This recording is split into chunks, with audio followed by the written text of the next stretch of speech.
শুধুই কি কাকতালীয়? একটা সিট 11A, দুইটা আলাদা বিমান দুর্ঘটনা, আর বেঁচে যাওয়া মাত্র দুজন একই সিটে।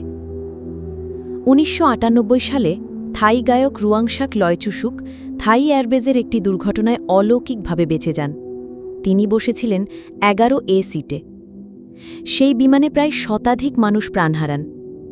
ভয়ঙ্কর সেই স্মৃতি তাকে অনেক বছর বিমানে উঠতে দেয়নি। আর 2025 সালে জুন মাসে আমেদাবাদে ঘটে গেল আরেকটি মর্মান্তিক দুর্ঘটনা।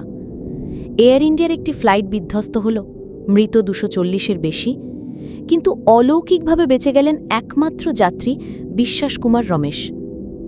তিনিও বসেছিলেন সিট নম্বর 11A-তে।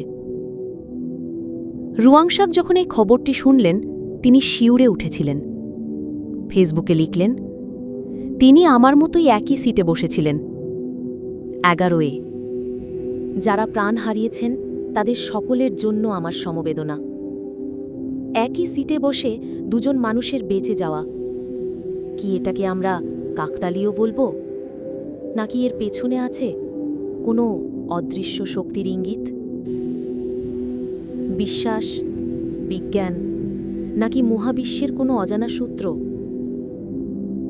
এই প্রশ্নই রেখে যাচ্ছি আজ সোল অ্যান্ড সায়েন্স গভীর মহাশূন্যের পক্ষ থেকে। আমরা ফিরে আসব এমনই আরও বিস্ময় আর ভাবনার গল্প নিয়ে। ততদিন পর্যন্ত চোখ রাখুন গভীর মহাশূন্যে।